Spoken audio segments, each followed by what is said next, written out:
now Fox Sports Our NFL teammate. analyst, Michael Vick. What's happening, brother? I'm good, Mike, man. How you Welcome guys to doing the Odd today? Couple. Yes. This Hey, is your thanks for having town. me. Is this still your town? This is still my town. And the people constantly remind me that it's still my town. So Right. I share it with a couple other different, Atlanta legends, whether it's Holyfield. entertainment, music, whatever it is. Yeah, But, yeah. man, just glad to be a part of that same lineage. And some of the stuff you guys got accomplished here when you Yeah. were with the Falcons. Yeah. I remember you were the first quarterback to go up to Green Bay and win a Right. playoff game. Right, yeah. I mean, that was an exciting time for us. And then being only 22 years old and not knowing, how the game would play out, but then seeing Brent Favre, who was in his prime, and just looking at him saying, I really have a chance to go and play against somebody that I grew up idolizing. And then we went out and won the game. I think it kind of put us on the map. And, from there we just kind of just tried to build on that block each and every season and just get better and better and just make sure that Atlanta football was here to stay. Do you talk to a lot of quarterbacks? Obviously, people look at Lamar Jackson and compare him to you. Have you talked with Lamar? Do you give him advice, or what would you say to him about moving on? He don't have your arm, though. It's part of his career. No, he don't have my arm, and I think that's something he has to work on extremely hard this offseason. And I seen him this past Sunday, and we spoke about it. And I actually told him I would come down to Del Rey, where he's living, and we should get some workouts in. And just let her work with him on timing and footwork, because that's what's important. I had a chance to work with Tyrod Taylor when he came out, and it paid dividends for him, towards the end, or once he got in the preseason with the Ravens. I remember their quarterback coach coming to me after the game saying, "You did a phenomenal job with Tyrod." So I know I can do it.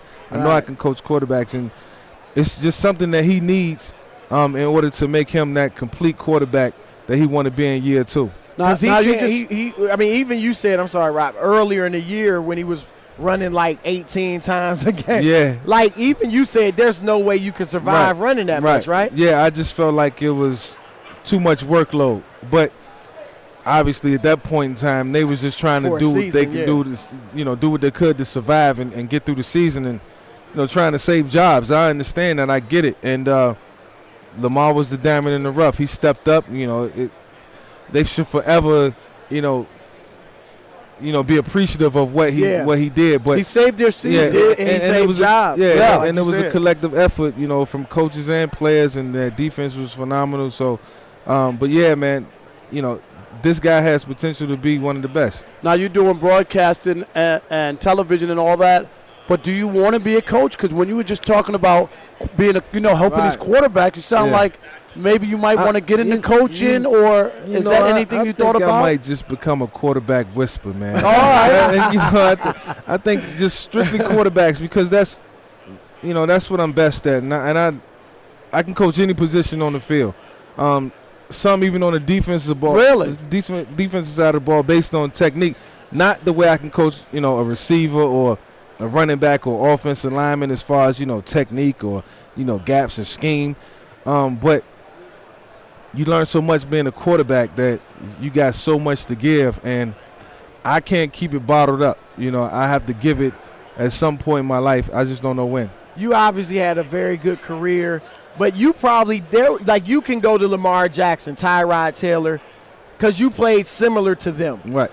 There was was there anybody that could come to you or did come to you? Right. Because all the quarterbacks were dropped back. They were totally different. Yeah. Was there anybody that gave you advice, and how different you think things would have been for you if there had been a guy that had done similar things to you before? I appreciate Steve Young, because when I first came in the league, my rookie year, Steve flew from San Francisco down to Atlanta and did Dan Reeves a favor by coming in, just sitting down and working with me for a day. Sitting in the film room, we went out in the field, we talked through concepts. Even though he was a West Coast system guy, it didn't matter. He knew quarterbacks, and pretty much what I was saying earlier, as far quarterbacks know quarterbacks, and he used to run.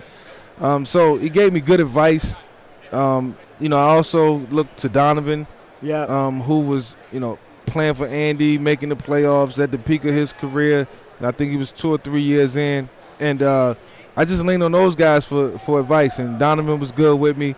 Steve was even better, and I appreciate those guys. But once I started playing, I didn't listen. I was I had a little bit of running back in me from a young age. I idolized John Elway and Steve Young and Randall Cunningham, but I also like Barry Sanders and Walter Payton was my guy. Sweetness. So I just took a little bit of everybody and just bottled it all up and just created one game plan, one game. Now, obviously, the Super Bowl here in Atlanta a couple years ago. How close are you still with, like the Falcons from the standpoint of they played the Super Bowl a couple years ago, up 28-3 to the Patriots, just an awful collapse. Did that hurt you, like to see them not win that Super Bowl? It hurt because I knew how hard this team had worked to build what they had. Arthur, I know he's been at it for so long, and he deserves a Super Bowl. And then, just to be up, that was the frustrating part. But, with Coach Dan Quinn at the helm, this still is a really good football team. You have one of them years where things just don't go right, and then you come back the next year and it's just a new year. Yep. I feel like this team this year is going to really thrive. After the Super Bowl, they had a letdown. Letdown after that. So it's normal. Those guys are human and they have emotions just like everyone else. But, I really think this team is going to bounce back and be a contender in this league. Matty Ice he's in his prime right now. They get Freeman back this year, Julio, and then I had the chance to sit and talk with Calvin Ridley the other day, and this kid just wants to be the best. His attitude is where it needs to be. So they're in good shape. How come they can't get the ball in the end zone to Julio? I mean, that's one of the most shocking things that Julio sees a lot of double coverage down there, and he sees a lot of bracket. So you see like a quarters type of defense and the safety cheating over, and they really doubling them, but they're not making it look like a double team. I went and watched some film on them, and I watched about 19, 20 games, and I just see that they like to double Julio and try to make everybody else win. That's why you see the tight end getting involved. Right. Running backs catching the ball out the backfield, and that's when you just got to be creative. But you can't move Julio a lot. The minute Julio goes in motion, everybody's watching him. So. It helps out the offense at some point. All right, it's the quarterback whisper. Yes, Michael Vick. Thanks, brother. We appreciate it. What'd you say?